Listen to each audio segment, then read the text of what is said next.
guys, it's Spacey Sims, and we are back with more Lucid 9, and we're just continuing to explore the park. So, let's go to the carousel! Oh, Cap, do you see that? I look to where she's rapidly waving her arm and find myself staring at a little carousel. Yeah, it's a bit underwhelming. No, behind it!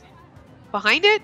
I look upward. Behind the kid-friendly circle of ponies is a much larger, much taller carousel, with its seat rising into the air as it spins, and the seats are... dragons? We can fly to the 7th seas and beyond, Cap! Who wouldn't want to do that? Probably someone afraid of heights, which no one in the group seems to be. Well, what are your guys' thoughts? Sounds great. You're exempt. You agree to everything Akira says. I do not! I say we go for it. Trying new things is always a great idea. Doesn't look all that exciting to me, but I got worse. I get to have a dragon for a minion? I look to Ari and Elizabeth, but they only shrug. Great. Time to ride the spinning wheel of death. It's, gotta be safer than a roller coaster, right? We trot briskly, a little too briskly for my taste, to the line, where Akira points excitedly at the carousel. Hey, Rui, do you see what I see? I look to where she's pointing. A couple seat, of course. I don't know what you're saying. Why, you and Cap should ride together, of course. Well, why would I want to ride with Yama? He's so fat. Excuse me? I'm sure she just meant to say that you're big bone, Cap. That's definitely not what surprised me. I honestly don't see anything of Yama's that could be called fat. So unfair. He doesn't even exercise. I do. On occasion. Yeah, when all the planets align and the blue moon rises. He was fit as a bull when he was in track. You could be a real hotshot if you joined track again, Cap. And why would I do that? Good aim with firearms is important. She, didn't mean that kind of hotshot, Ari. Then what did she mean? The attendant chooses that moment to raise the barrier. Rui snaps to attention with a grin that's a little too shiny. Oh boy, well, I guess it's time to go. We sure don't want to hold up the line. I really feel like stretching my legs, like elephant leg room. Solo pod for me. Before anyone else in the group can blink, she immediately leaps into a one-person dragon seat and straps herself in. Behind her, floods of people push past us, struggling to secure the best spots. Huh, clearly Rui hasn't watched enough dramas to know what happens when you defy fate. What happens? I have no clue. I haven't watched enough dramas either. You die. Murdered. In cold blood. Right. You know, you and Rui are like really bad depth perception. You look like you're really close, but you're actually not. This might be a novel concept, but Rui and I are independent people. Sometimes we like to do things on our own. But why do something on your own when you could do it together? That sounds really unhealthy. Just because you can do something together doesn't mean you should. You strike me as the kind of person who doesn't like to ask for help, Cap. That's really random. Not really. See, there's the kind of people who would say, just because you can't do something alone doesn't mean you should. That means that they can't do anything on their own. Oh, I don't think it's that. What's the point of life if you never affect other people? This conversation is taking an interesting turn. I lean in despite myself. What do you mean by that? Well, if you live as a hermit in the Alps, and you don't do a single thing, then the world would be the exact same whether you live or die. So shouldn't you always be looking to affect other people? Interesting. The crazy Akira has thoughts like these. You can end up having a negative impact, so no, not really. Think about the difference of impact between Stalin versus, I don't know, some random citizen who buys a homeless guy some coffee. But either way, Cap, that random citizen is still affecting humanity. Doing everything alone seems lonely. I pause at that. I'm going to pause at that too. It's not. It's perfectly fine. You don't do everything alone. You have to work with other people. That sucks.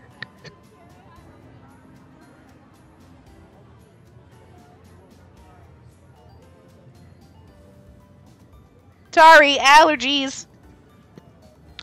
Yes. Yes, it really does.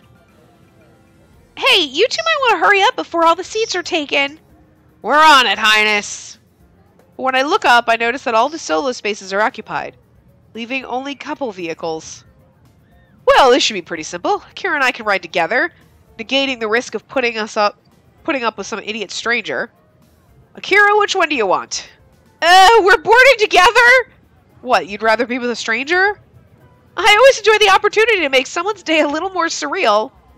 Usually I believe her, but something about her seems unusually fidgety. Come on, I'm not putting up with some random kid who'll barf all over me. I hook my arm around hers and pull her into the nearest two-seater. A nice golden dragon with overly long lashes to make it look distinctly feminine. She promptly sits down, face completely blank, and I strap the seatbelt over us. She doesn't say a single word, even when I'm done prepping the vehicle. What's wrong? On the contrary, what's right? Pardon? Nothing! She turns her head and stares resolutely out the window so I can't see her face. I wait for her to start some random conversation, but she says nothing. Akira? No response. The attendant drops by our car and closes the door. She takes one look at Akira, one look at me, and raises an eyebrow. Girlfriend mad, she seems to be saying. I try to shake my hands at the universal, no, this is not my girlfriend, but she seems to take it as, I swear I didn't do anything wrong, and only shakes her head as she walks away. Did I make Akira mad? Akira, are you mad? No. Oh, okay. More silence. Another attendant's voice drones on as the beginning procedure... Oopsie, sorry. As the beginning procedure of the ride. Still nothing from Akira. So, how's life? No response. Akira might as well have turned into stone. The ride starts up in a cranky whirl as our vehicle begins to pick up speed, rising into the air. We ascend for a few moments, stopping at a nice intermediate point around 10 feet off the ground. Having fun? Still nothing. What's going on? Hey, Akira! And they're off! What fine specimen of Draconis Rex gracing the ring! It's no secret that the crowd favorite is the famous Freddy, world champion from the past 120 seasons of the Dragon Races. Why, at this very moment we could see money exchanging hands, because in this fictional world, betting is totally not illegal. I have no clue where this is coming from, but somehow it's a relief. I'll take a weird Akira over a quiet Akira any day. Still, it doesn't take a genius to notice that she's completely ignoring me. She won't even glance in my direction.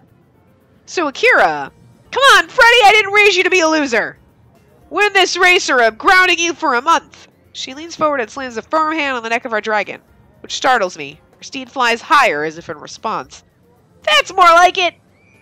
Show me that my life savings spent on JPDA certified grass-fed gluten-free organic carrots will pay dividends! Aren't carrots for horses? Some dragons are vegetarian. Are you mocking their dietary sacrifices? I really didn't peg you as such a dragonist person. What? You see, I'm the esteemed Sir Angle. Angle? Sir Angle?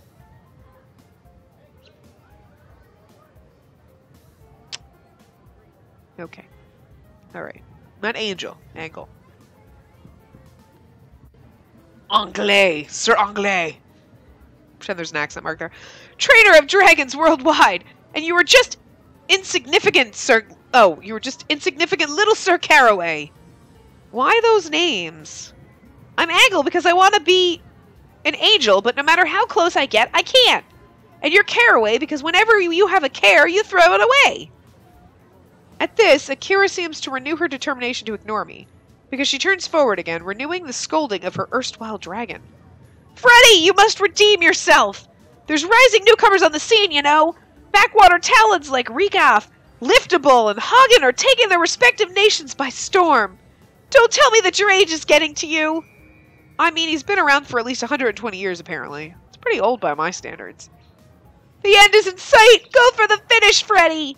But just as she stands up in her seat, only to be stopped by a belt, and waves one arm dramatically forward, the ride begins to slowly lower, pulling back in speed. No! But yes, our time on the ride has come to an end, judging from the deceleration.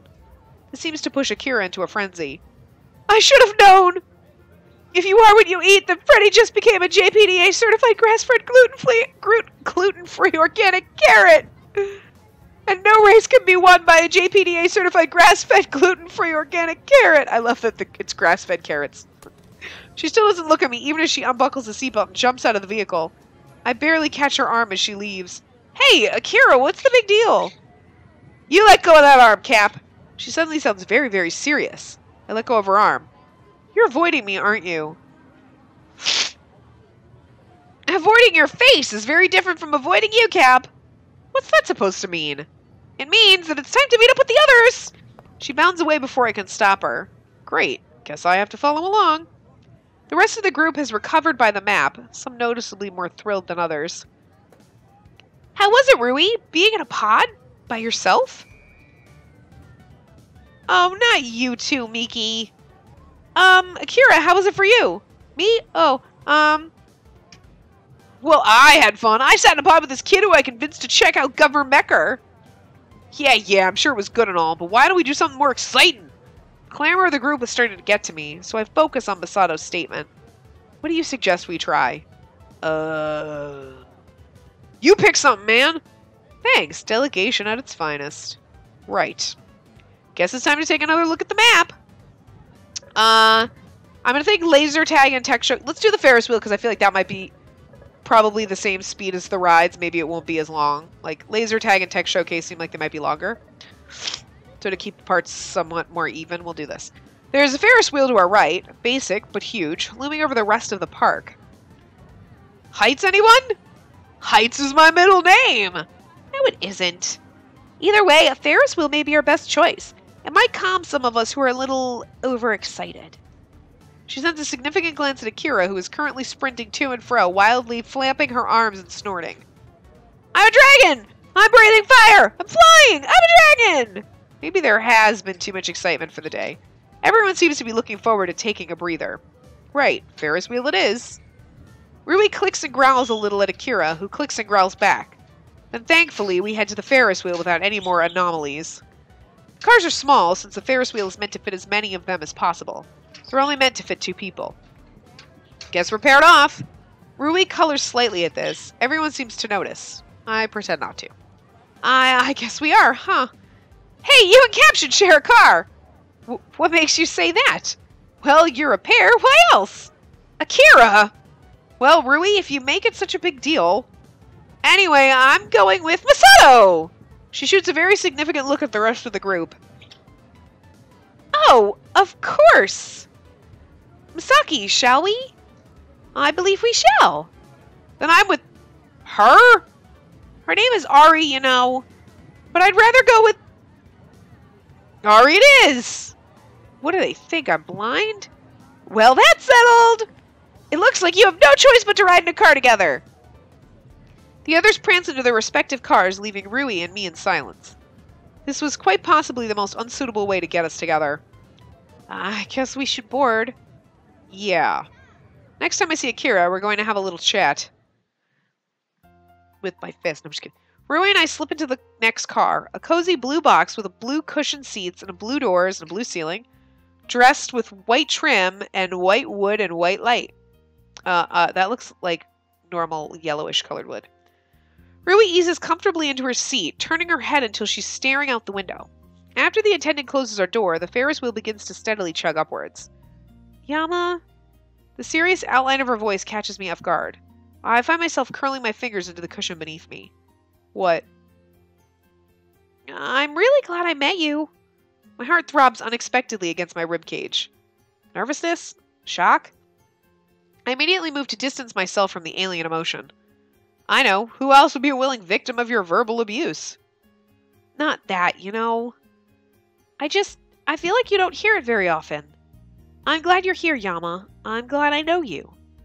I hadn't known that it was possible to simultaneously feel intensely cold and intensely hot. Something about her words is very discomforting, even while I feel warmth creeping into my limbs. I guess that if I wasn't here, I couldn't be glad, so by default, I'm glad I'm here too. Stupid, stupid, stupid! What am I even saying? Why do you always do that? Do what? Deflect attention off of yourself. Because I'm not worth paying attention to. Because why would someone as bright and adorable and winning as Rui care for me after all these years? Why is she the one who's glad we're friends when I'm the one who should be saying that 10, 50, 100 times over? I haven't done anything for her. Complained, whined, criticized, complained some more. Who'd really want that kind of friend? I have fun when you're around. I like our bickering. I like watching your stupid competitions with Masato. Just be yourself, okay? I should honestly admit to myself that I'm touched, but I'm far too awkward for that. Well, I can't exactly be anyone else. Gosh, you really love to kill the mood, don't you? It's better than killing other things. Oh, Yama. You kill other things too? Oh, you kill other things too. Such as? Brain cells. So unexpected that it makes me laugh. The atmosphere instantly relaxes at the sudden injection of snark. We fall into silence after that breeze of humor. Marie resumes staring out off the car window. I glance around, searching for another topic. Scenery? Boring. Weather? Worse. Love life? Bad idea. I idly brush my hand against the window frame. It seems to breathe beneath my fingertips. Say, that's an idea. I reach my arms until they're touching either side of the car. Rui turns to me, questions weighing on her brow. What are you doing? Earthquake! My voice slips out unusually high and childish as I shove my body to and fro. Our car immediately begins to swing, creaking metallically beneath my weight. Rui pales and clings to her cushion. Stop that! Stop what? You know, if you shake it too much, we might fall. Fall? Like this? I think crashing to the side, slamming into the car wall with more force than I probably should. Rui squeaks, instinctively reaching out for me. Don't do that! It's dangerous! What's dangerous? This? I straighten up and pretend to fall again, but Rui snatches my wrist and pulls me towards her. My momentum collapses against her. I'm barely able to catch myself against her seat. For a long, long moment, we stay in silence. I'm looming over Rui, one hand curled on the seat by her head, the other instinctively clapped around her shoulder. Her face is unnaturally close. At this distance, I can feel her breath, short and warm, brushing against my cheek. Her eyes, amber, also warm. Her hair, the color of light fire. Silky, warm. Everything about her, warmth, comfort. Warmth, comfort, love. Yama? Sorry. I finally come to my senses and plop back in my seat, staring very resolutely out the window. The heck was I just doing? Rui. This is Rui. Rui Hayata, the girl who's in love with you. Get a grip on yourself! And now the silence is suffocating. So, we immediately pause, eyes cutting between the window and each other. You first. No, it's okay. I didn't have anything important to say. Me neither. Silence. Again. We stop again, awkward. So awkward. What were you gonna say? Just, do you, like trees? I feel a sudden impulse to bash my head into the window until it shatters. Trees? Really? Sure, they're like normal trees, I guess. Yeah, they are. We drift back into silence. I have something to say. Is she gonna say what I think she's gonna say? No. No. I have a better idea. You didn't even know what I was gonna say. Still, it's a better idea. Well, okay. She seems genuinely annoyed, which catches me off guard. Shouldn't she be relieved? Relieved that she won't have to say anything embarrassing? So what's this better idea? In hindsight, I really should have thought of something before claiming so. Not that I had the luxury anyway. Oh, Yama. Well, I was gonna say that. A simple kind of crazy idea leaps into my head, and I go for it. Shh! What now? I immediately drop to the floor in an athletic crouch, pretending to search for something. Rui's face transforms as she curiously surveys my actions. After a few seconds of pausing, I pretend to yank something out from beneath the seat. Bugged. Well, what? Why? Shh, Agent Hayata. Don't make another move. I slowly peer out of the window, silently praising myself for the diversion. Looks like Rui's forgotten about what she was going to say. But just for good measure, I throw myself to the floor with a yell. Rui instinctively follows. They've got RPGs! Houston, we have a problem! I start shaking the box again as Rui imitates an explosion, tossing herself around. Oof! Direct hit, Commander! Shield's at 23%! I'm a bit busy!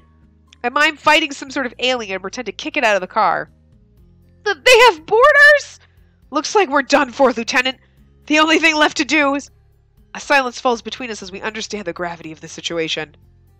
Kamikaze. Let's give him one hell of a show. You got it, Commander! With renewed enthusiasm, she whips about, slamming her hands against the cushions.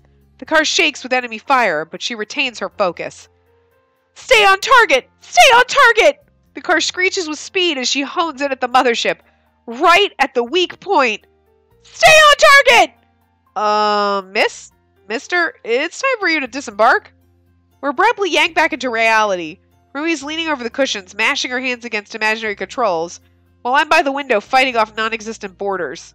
The flush of embarrassment that creeps up my neck is mimic on Rui's end. Sorry, really sorry. We creep out of the car, feeling the attendant's eyes weigh heavily on our backs. I probably shouldn't have done that. You know, you do a lot of things that you probably shouldn't do. There's a pun in there somewhere, but I can't find it. We could ask Akira. She's the queen of puns. We grin at each other like the pair of fools we are.